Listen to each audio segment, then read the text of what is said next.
వ్యవసాయం చేసేటోళ్ళందరూ మంచిగా నుండ్రి. ఉన్న పైసలన్నీ పెట్టి యాసంగి పంటలు వేసిండ్రా. కాల్వల నీళ్ళు వస్తాయి, పంటను కాపాడుకుందామని చూస్తున్నారా? అయితే తూరు పెట్టున్నదో చూసుకొని అటు తిరిగి దండం పెట్టుండ్రి.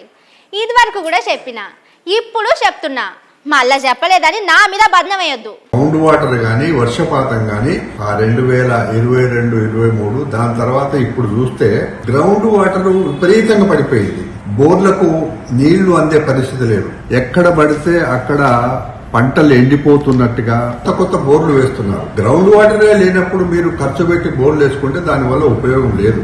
మీరు అప్పులు తెచ్చి పెట్టుబడులు పెట్టకండి, ఉన్న పంటను కాపాడుకోండి. అదనంగా వరి వేయడానికి మీరు మంచి పద్ధతి కాదు, మానుకోండి. అందువల్ల మా మనవి ఒకటే ఏంటంటే, విన్నారు కదా ఈ పెద్ద మనిషి ఏం చెప్తున్నాడో. రాష్ట్రంలో కరువు వచ్చిందట, భూమిలో నీళ్లు లేవట, సర్కారోళ్ళు కాల్వల్ల నీళ్లు ఇయ్యరట, రైతులు బోర్లు వేసుకోవద్దట.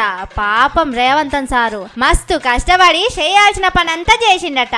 రుణమాఫీ చేసిండంట, రైతు భరోసా బోనస్ కూడా ఇచ్చిందంట.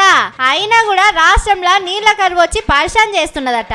ఇవన్నీ చెప్తున్న పెద్ద మనిషి ఎవరో కాదు, వ్యవసాయం మీద సర్కారోళ్ళు వేసిన కమిషన్ కు చైర్మన్.